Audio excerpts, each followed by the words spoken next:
¿Qué tal, compañeros? Un gusto poder saludarles nuevamente desde casa, desde la distancia, ya trabajando nuestros últimos temas al respecto de nuestra materia de introducción a la Biblia, y quiero compartir el día de hoy con ustedes la sesión 13, que lleva por título Métodos de la interpretación bíblica. Dios, cuando irrumpe en la historia, Dios, cuando se comunica con el hombre, lo hace a través de todas las categorías humanas posibles. Dios no iba a venir irrumpiendo nuestra historia quizá con un lenguaje distinto, quizá con algo tan portentoso. Dios se hizo presente en la sencillez del lenguaje, en la sencillez de la carne, en la sencillez humana.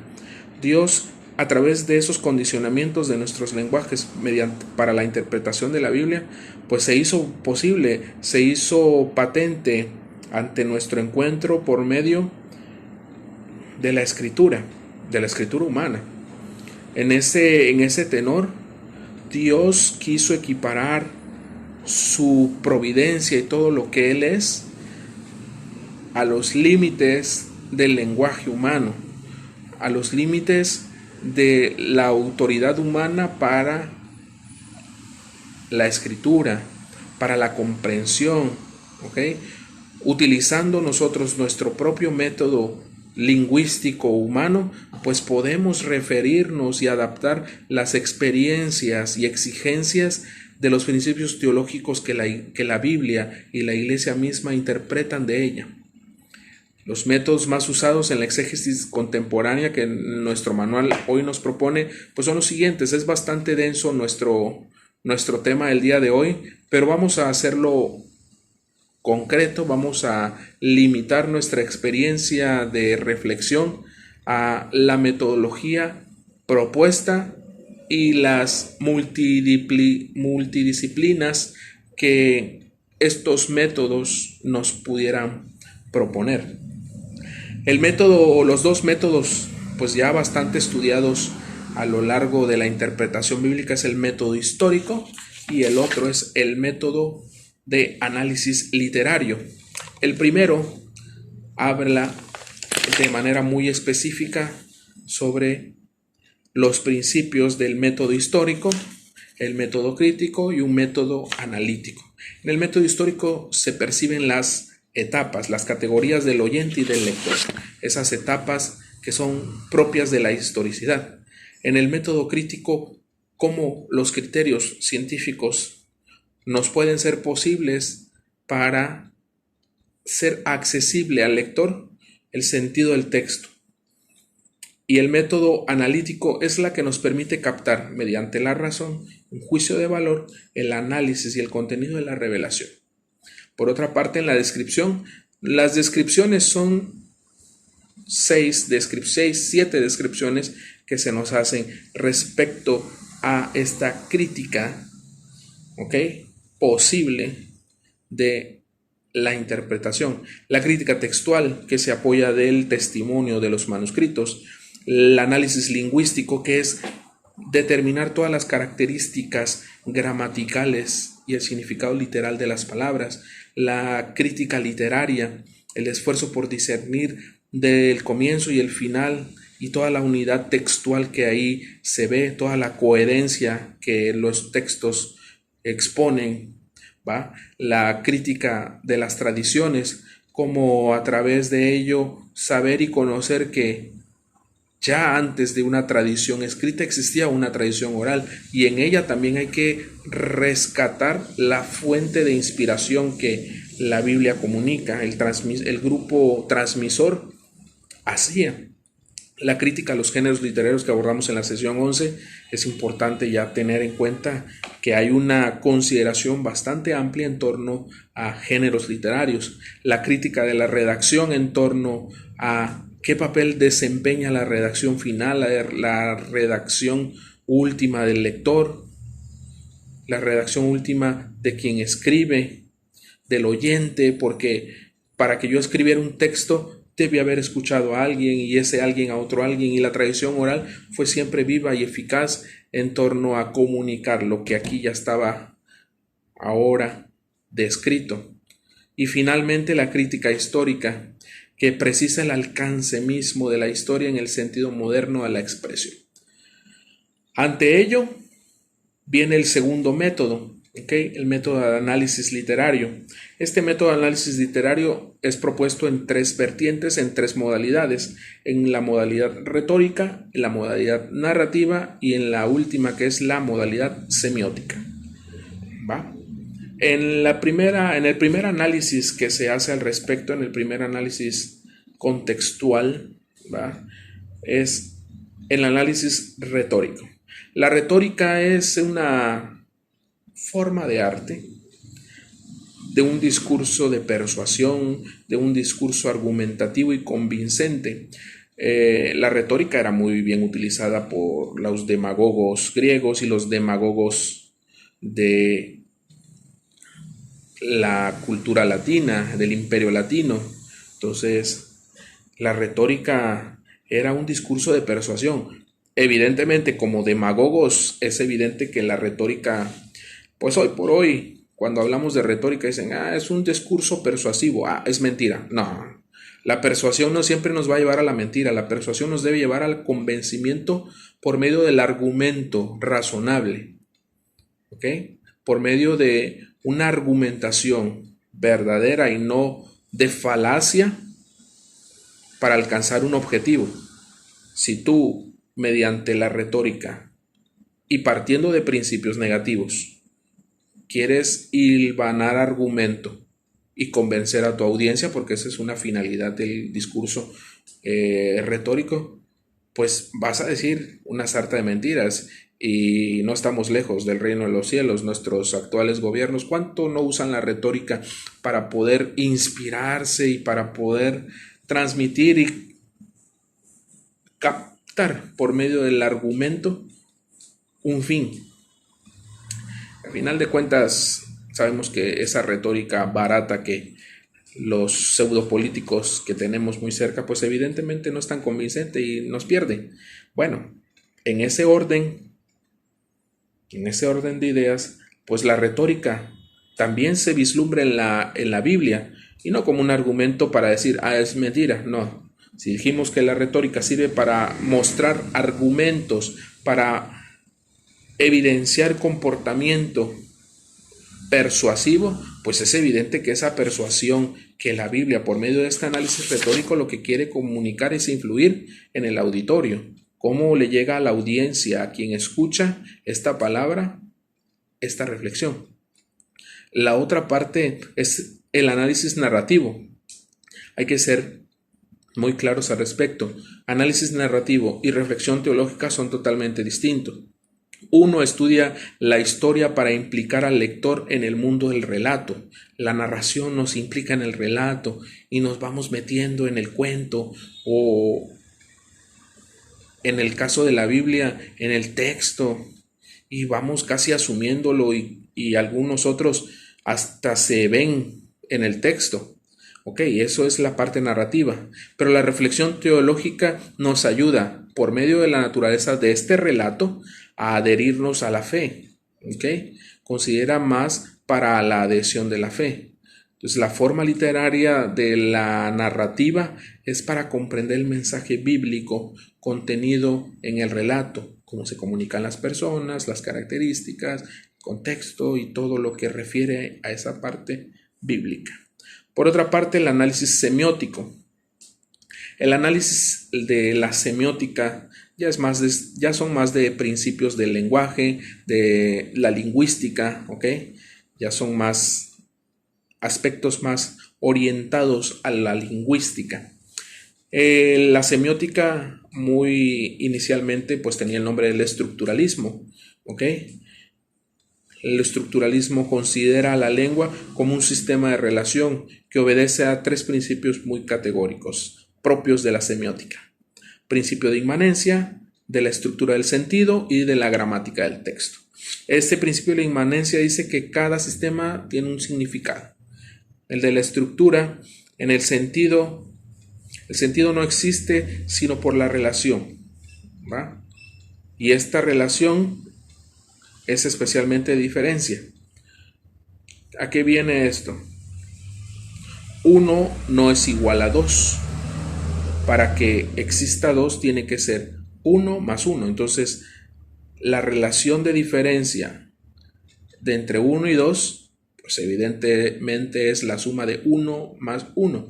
1 más 1 es igual a 2. Para que 2 exista, tiene que haber la suma de 1 con otro 1.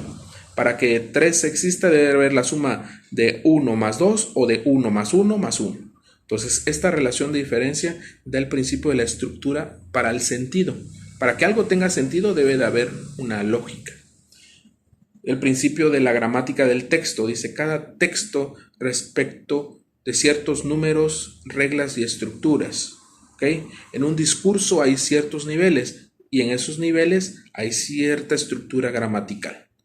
Es decir, que gramaticalmente esta frase de esta oración es diferente después del punto a la siguiente oración, aunque nos hablen del mismo contexto. Es unas cuestiones lingüísticas que desde el análisis de la filosofía del lenguaje y de la semiótica misma, como también rama de la filosofía, pues se ponen a hacer estas disquisiciones en torno a significado, significante, en torno a el problema del lenguaje, el problema de la lengua y todos esos argumentos lingüísticos que ya les he mencionado de manera muy concreta. La semiótica contribuye en la Biblia, sobre todo, a mirar, ¿ok?, cómo este Dios que se expresa en lenguaje humano versa toda la coherencia en todo el texto bíblico, ¿ok? Y que a pesar de ello, debe ser palabra inspirada, obedece a los criterios lingüísticos humanos. O sea, no hay nada fuera de lo común, no está rompiendo ni una estructura del sentido, no hay incoherencia en el texto. Existe el grave riesgo entre quienes utilizan este análisis semiótico para quedarse en un estudio formal del contenido y no pasar a un estudio bíblico más allá de lo que el mensaje del texto quiere comunicar. Ya en última instancia, nos habla de acercamientos basados sobre la tradición. Nos va a hablar de varios acercamientos: acercamiento a la tradición, acercamiento por medio de las ciencias humanas y acercamiento por medio del Estado, por medio de la parte del acercamiento contextual, que es el otro que veremos, ¿verdad? En el primero, en el acercamiento tradición, en el acercamiento tradicional o sobre la tradición, nos habla de puntos específicos sobre el acercamiento canónico, tradiciones judías y efectos del texto. En el acercamiento de las ciencias nos aborda la sociología, la antropología cultural, la psicología y el psicoanálisis. Y por medio del acercamiento contextual nos habla del acercamiento liberacionista, feminista y fundamentalista. ¿Okay? Todos estos 9 criterios de acercamiento vamos a tratar de resumirlos porque son complejos. ¿Okay?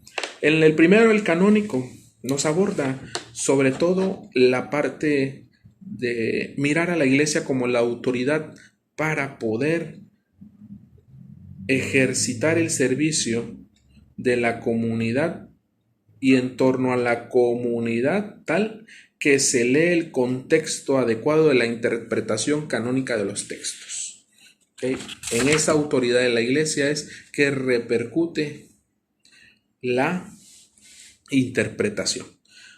En el recurso de las tradiciones judías, pues es evidente que los mejores exégetas o los exégetas han visto en la erudición bíblica judía una fuente para interpretar los textos del Antiguo y del Nuevo Testamento, ¿ok? Porque pues es evidente que nuestra tradición del Nuevo Testamento pues se apalanca mucho del Vetus Testamentus. Entonces, el cuadro, el conjunto de comunidades cristianas y judías evidentemente son distintas, ¿va? Porque uno mira más la parte legalista, la parte de leyes en torno a la religión que define al pueblo mismo, y nosotros de nuestra parte ver la fe en Cristo Jesús, en este resucitado, en este vivo, en este Mesías que reúne a toda la comunidad. Pero el esfuerzo por recurrir a estas tradiciones de interpretación judía pues nos dan luz a través de la erudición judía para poder interpretar la Biblia también en torno a la lengua hebrea, en torno al arameo, en torno a esas lenguas que, pues a fin de cuentas, le dan consistencia a nuestra interpretación, a la interpretación de la iglesia. Y los efectos del texto, los efectos, pues es evidentemente cómo confronta este texto tu vida, cómo de manera muy personal esta obra literaria y de manera comunitaria esta obra literaria puede darle un giro a la existencia. ¿Okay? Esta confrontación del texto suscita la dinámica y el movimiento del lector. El lector no es un sujeto aislado, permanece evidentemente en un espacio social, y en ese espacio social el hombre se va acercando y se sitúa en una tradición propia. Y aquí es donde se conecta con el acercamiento por las ciencias. El primer acercamiento que dijimos era el sociológico, como el hombre en toda su sociología, en toda su praxis y en toda su axiología de valores, pues va transformando por medio de ese acercamiento el encuentro que va teniendo con la palabra que se enraiza en la sociedad, ¿okay? Que por medio del ámbito social el hombre se vuelve comunicador de esta palabra.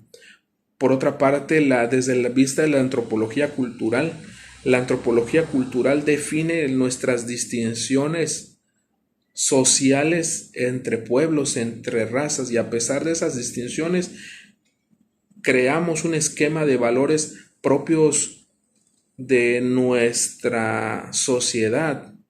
Como esta antropología cultural, socialmente hablando, nos pone en relación con estos binomios de relación. Dice en nuestro texto, patrón-cliente, hijos, padres, propietario, arrendador, ¿ok? Hombre libre y esclavo. Y así los binomios que van saliendo en la antropología cultural son la base de los diferentes elementos que constituyen modelos y tipologías variables de la comunicación y de la cultura misma.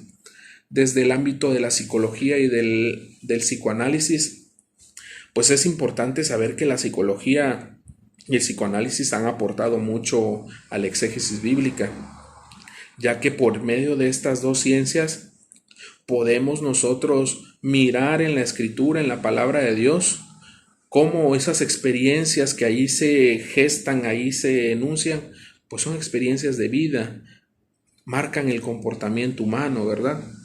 Trazan ciertas directrices al comportamiento sociológico, cultural y psicológico del hombre de esa época. Respetar las competencias de ese personaje, su liderazgo, su acción, los porqués, ¿verdad? El sentido del culto, el sentido del sacrificio, el sentido de las prohibiciones, ¿ok? Las imágenes, las metáforas, las resistencias, las aperturas y todo lo que conlleva un lenguaje simbólico bíblico. Con la psicología y el psicoanálisis vamos también descubriendo un contexto nuevo, y es un medio de acercamiento. Y el otro es el contextual, ¿ok? El acercamiento contextual, que es el más del aquí y el ahora. La interpretación depende siempre de la mentalidad y de las preocupaciones de sus lectores, de la época. El discernimiento crítico es evidente en este punto, porque yo no me puedo poner a hacer disquisiciones o interpretaciones desde un ámbito subjetivo sobre la Biblia, sobre todo, y sin un juicio, y ponerme a interpretar por interpretar y a decir por decir. Mi discernimiento debe ser crítico, objetivo, con un punto medular al cual tengo que llegar sin perder el objetivo, que el objetivo de la palabra de Dios es comunicar la verdad que ella misma muestra. Si nos metemos en ese punto con comunicar y discernir críticamente desde la ciencia, nos perdemos. El acercamiento liberacionista, este acercamiento de la teología de la liberación, nos habla de los principios claves sobre este acercarnos a la palabra de Dios desde este aspecto. La teología de la liberación, punto de partida, tuvo su punto de partida en las circunstancias económicas, sociales, políticas de Latinoamérica, ¿ok? Ahí es donde tuvo su origen.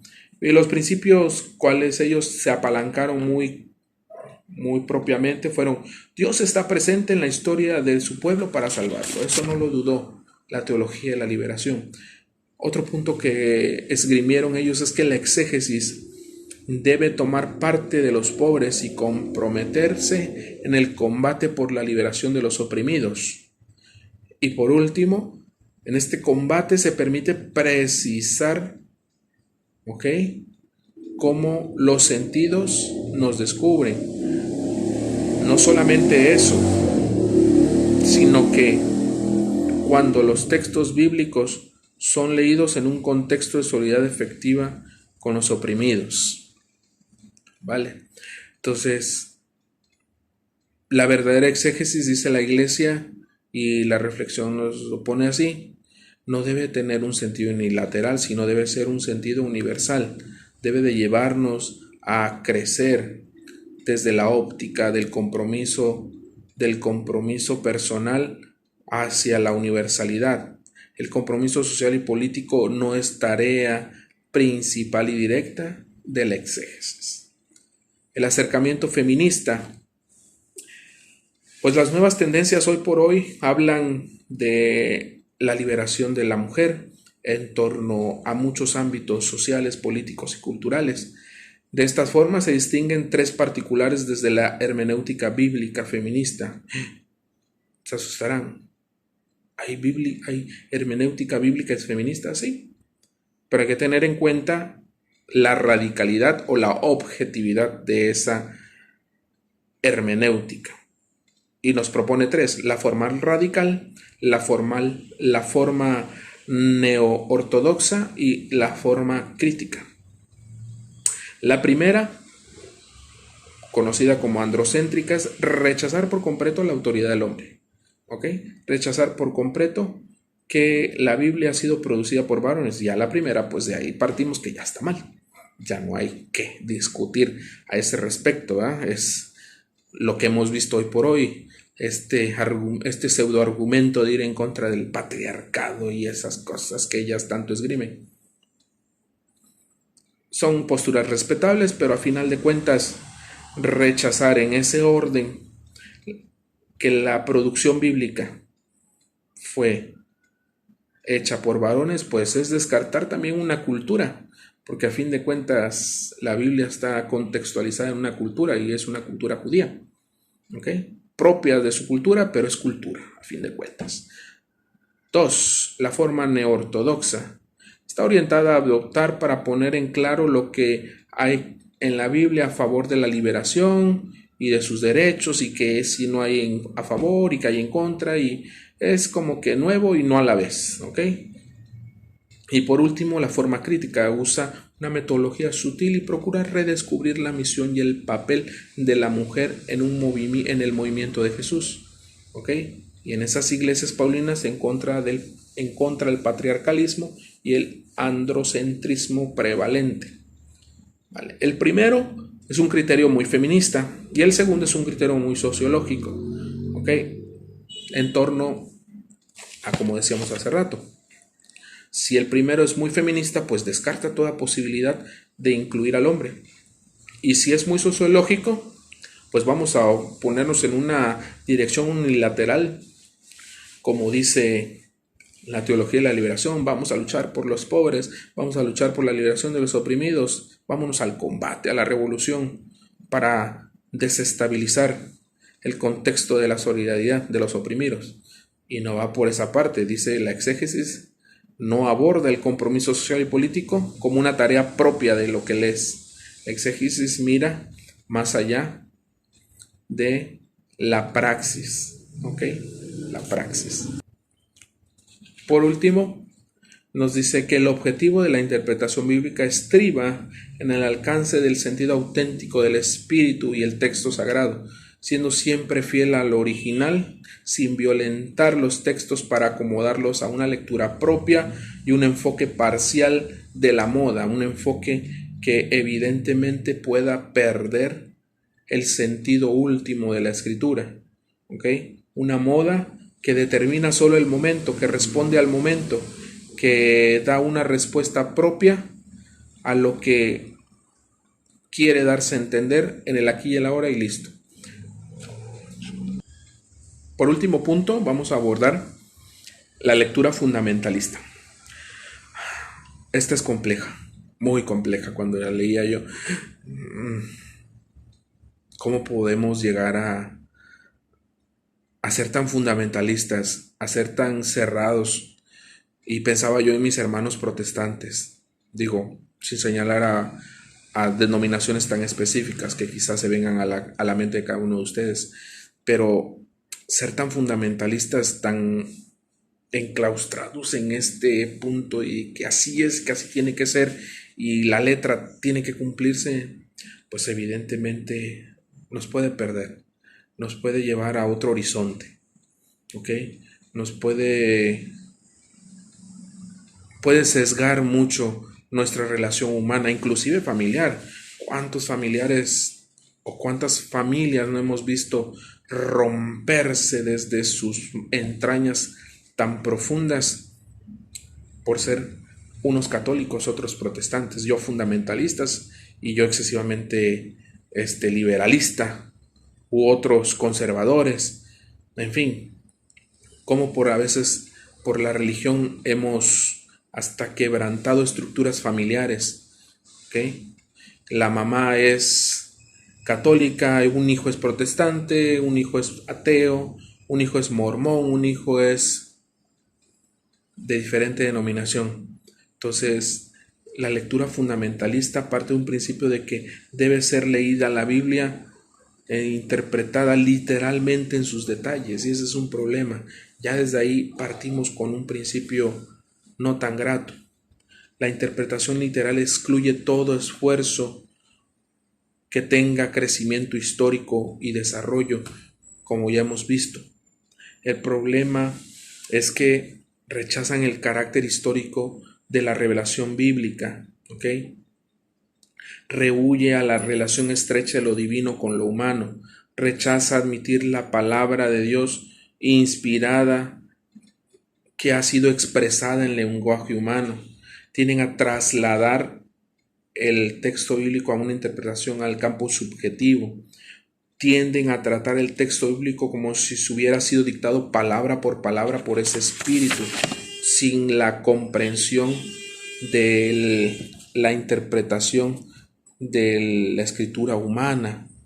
¿Okay? No concede ninguna atención a formas literarias. Nosotros ya hemos visto varias, pues ellos dicen que no hay ni una forma literaria ahí, que esto es palabra de Dios y que debe ser vista como eso y leída como eso. El fundamentalismo insiste en un modo indebido sobre la inerrancia de los detalles del texto. Frecuentemente consideran como histórico lo que no es histórico, ¿okay? Porque incluyen todas categorías que le hacen referido a los verbos, ¿okay? Sin atención a la necesidad de un sentido figurativo o simbólico, ¿okay? No tienen en cuenta el crecimiento de la tradición evangélica. En su principio, la sola escritura, el fundamentalismo separa la interpretación de la tradición guiada por el Espíritu Santo, ¿ok? Que se desarrolla auténticamente en conexión con la comunidad de fe.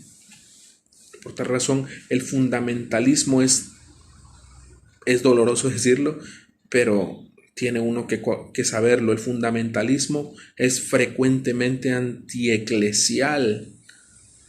Desprecia los credos, el dogma, la práctica litúrgica, cómo funciona la enseñanza de la misma iglesia. Presentan como una forma de interpretación privada que no reconoce a la iglesia, que ha sido fundada sobre la Biblia y que nutre su Biblia en su inspiración en las Escrituras. Entonces,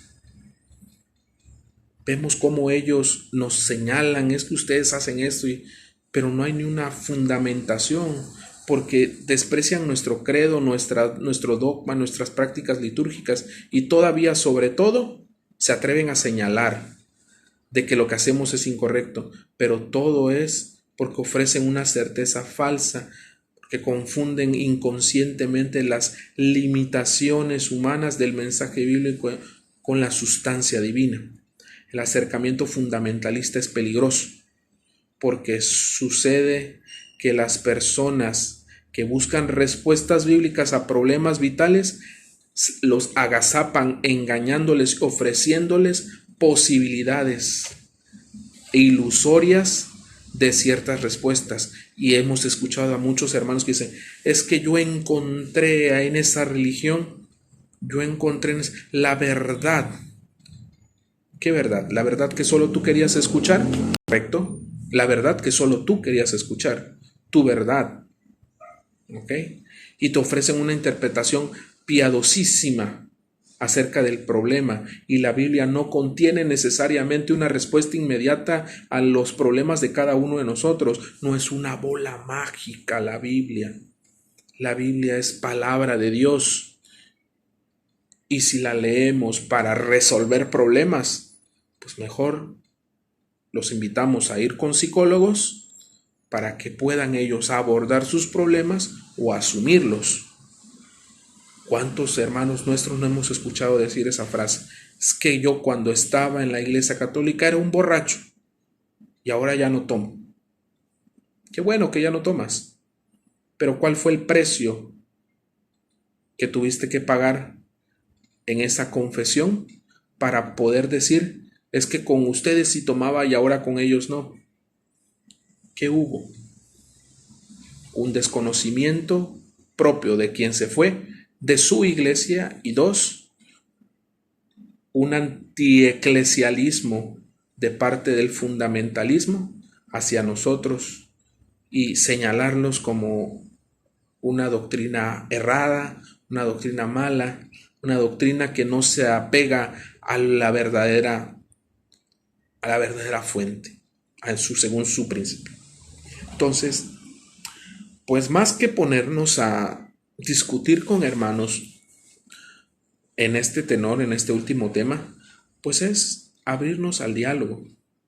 Yo creo que el ecumenismo aquí es donde entra. El ecumenismo es el punto medio, el justo medio entre el diálogo protestante y nosotros, los católicos. Quien no se apertura ecuménicamente a un diálogo, hermanos, difícilmente podrá tener una apertura verdadera para aceptar lo que tú profesas y respetar lo que tú crees. Muy bien, pues les agradezco profundamente su tiempo, su momento. Vamos a seguir viéndonos por medio de los medios ya que utilizamos a lo largo de esta contingencia, y seguir compartiendo sus inquietudes, que quizás sean muchas. Pues bueno, estamos para eso, para orientarles y servirles en lo necesario y en lo que Dios nos permite e ilumina para poder compartir. Muchísimas gracias, que tengas un excelente día. Dios te bendiga.